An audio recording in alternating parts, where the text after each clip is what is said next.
هدف از این بحث اینه که ما ویلن ترانکینگ رو بخوایم اینجا پیاده سازی بکنیم. من یه توضیح مختصری مجددا روی ویلن ترانکینگ میدم قبل از اینکه پیکربندی رو آغاز کنم. گفتیم که اگر بخوام یک ویلن رو روی بیش از یک سویچ اکستند کنیم، به عنوان مثال ویلن 2 و ویلن 3 که الان روی بیش از یک سویچ اکستند شدن، برای اینکه بتوانند با هم دیگه ارتباط داشته باشن، این ویلن 2 این کامپیوتر از ویلن 2 بتونه با این کامپیوتر از ویلن 2 ارتباط برقرار کنه، لازمش که این اینترفیس فست اترنت صفریه که بین دو تا سویچ عضو ویلن 2 باشه.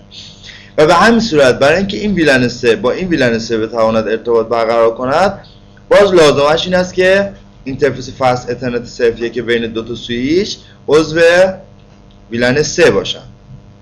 پس این دو تا اینترفیس باید عضو همه ویلن هایی باشن که رو دو طرف این اینترفیس قرار دارن و بتونن همه اونها رو پس بکنن.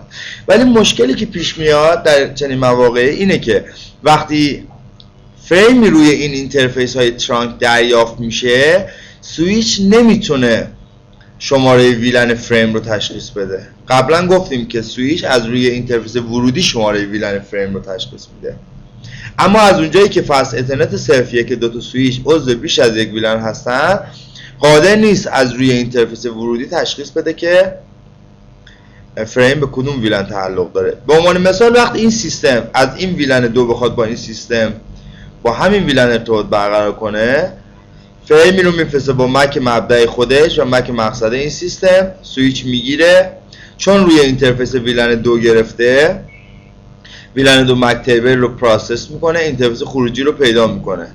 وقتی فریم من به 3560A میرسه، 3560A قادر نیست روی دریافت تشخیص بده که به کدوم ویلن تعلق داره این فریم. برای حل این مشکل از ویلن ترانکینگ استفاده میکنه. ویلن ترانکینگ به این معنیه که شما وقتی روی اینترفیس ترانک فریمی رو ارسال میکنی، بایستی تگ شماره ویلن فریم رو روی فریم اضافه بکنی. بنابراین وقتی اینجا 3560A فریم رو میگیره، از روی شماره تگ میتونه به شماره ویلن فریم پی ببره. و همینطور برعکس، اگر این پیسی بخواد با این پیسی ارتباط برقرار کنه، زمانی که این سویچ میخواد این فریم رو روی اینترفیس ارسال کنه، تگ شماره ویلن فریم رو میزنه و سویچ دریافت کننده فریم روی اینترفیس ترانک شماره ویلن فریم رو تشخیص خواهد داد از روی تگ.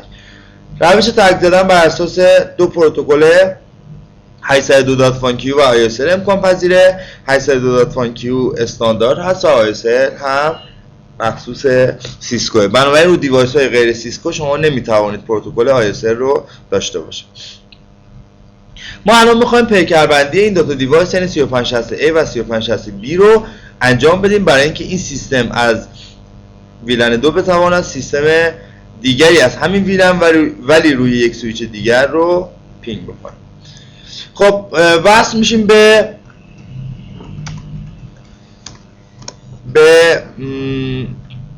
سویچ 3560A.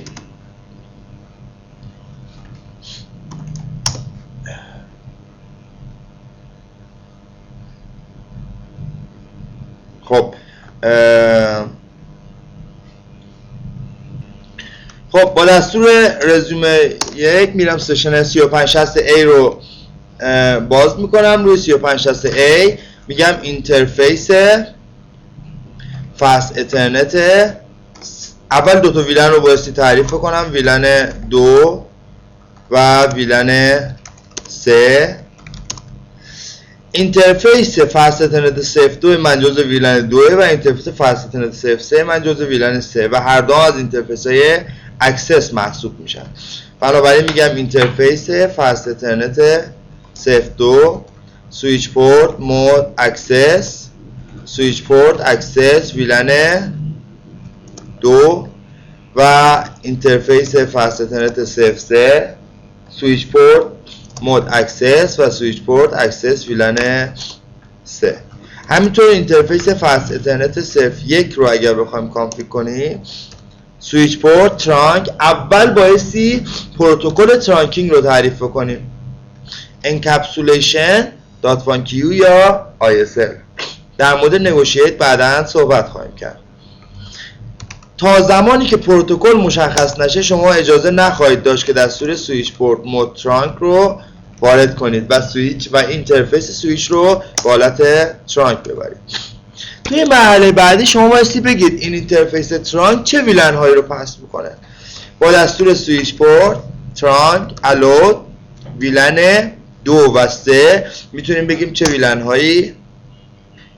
اگر بعدا خواستید یک ویلنی به این اینترفیس اضافه کنید کافیه اینجا بزنید اد مثلا ویلن 4 یا نه ریموو ویلن 3 برای اینکه بعدا بخواید ویلن 3 رو حذف بکنید یا ویلنی رو اضافه بکنید.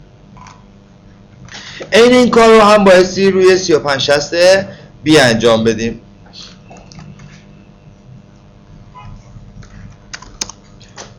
روی 3560 بی هم اینترفیس دو تا ویلن رو بایستی تعریف کنم. ویلن 2 ویلن 3 اینترفیس فست اترنت 01 فست اترنت 02 چرا اشتباه میگیره؟ با دستور شورانی کانفیگ چک میکنیم 1-0. من فکر میکنم به غیر از 3560 بی متصل هستم به 3750. بذارین اینو درستش کنم. خب کانفیگ اون روی 3560 A رو میدیم. کانفیگ قبلی اون مربوط به 3560 B بود که اشتباهاً انجام دادیم به جای 3560 A.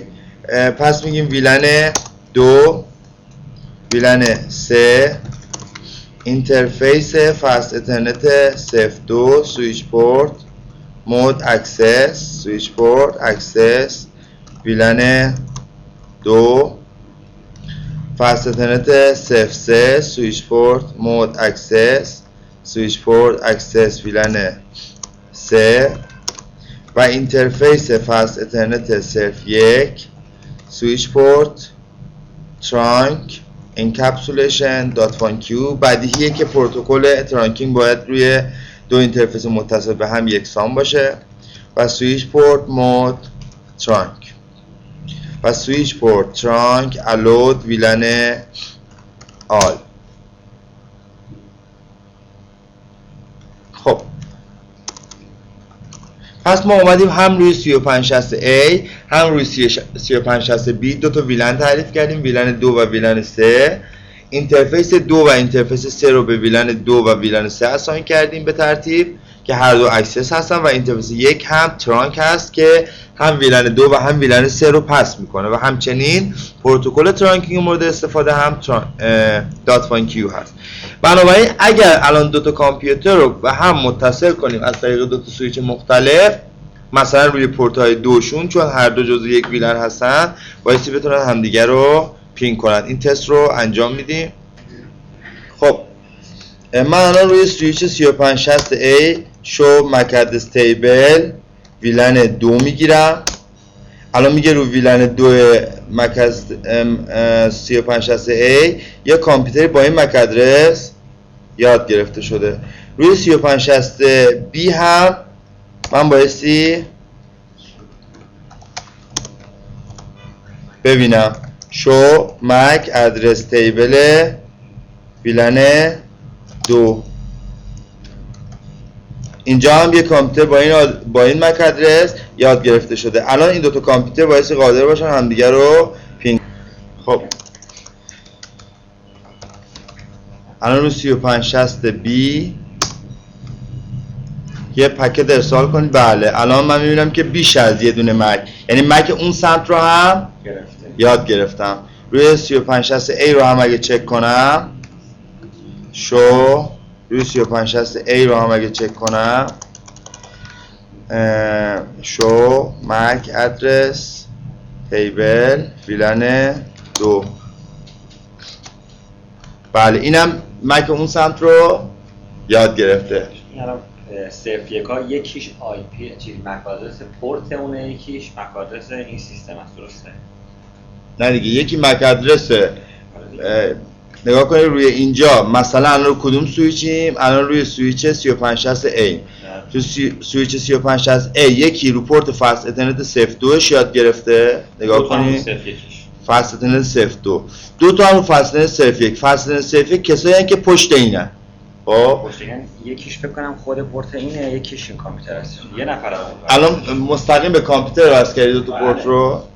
پورت ترانک رو هم اگر بخوایم با هم مانیتور کنیم میزنیم شو اینترفیس فست اترنت 01 مثلا رو 3560A پورت یکش ترانکه، آخرش با کلمه ترانک. دقت کنید نشون میده که پورت فست اترنت 01 الان 802.1Q روش فعاله و استاتوسش هم چیه؟ ترانکینگ. نیتیو ویلن هم به صورت پیش‌فرض رو همه اینترفیس ها یکه که شما میتونید کانفیگ بکنید و ویلنی که مجازه در حقیقت روی ایمپورت بره 1 تا 4094 هست. خب الان من اگه بزنم سویچ پورت ترانک allowed ویلن 2 و 3 رو فقط پاس کنه، یه بار دیگه این کامند رو بزنم میبینم که فقط ویلن 2 و 3 رو پس خواهد کرد. بنابراین با این دستور میتونید وضعیت اینترفیس های ترانکتون رو هم مانیتور بکنید. یادمون نمیره که با دستور شو ویلن بریف هم میتونستیم اینکه چه ویلن هایی داریم و هر اینترفیس به چه ویلنی اساین شده توی اینترفیس های اکسس بررسی بکنیم. به صورت پیش‌فرض همه اینترفیس ها هم توی نیتیو ویلن یک هم ولی میتونیم تغییر بدیم. به عنوان مثال اینترفیس فست اترنت 05 حالا یه اینترفیس الکی بریم واردش بشیم با دستور سویچ پورت ترانک. اینجا با آپشن نیتیو میتونیم بگیم نیتیو ویلن مثلا روی اینترفیس 5 نیتیو ویلن چند باشه؟ ویلن 2 باشه.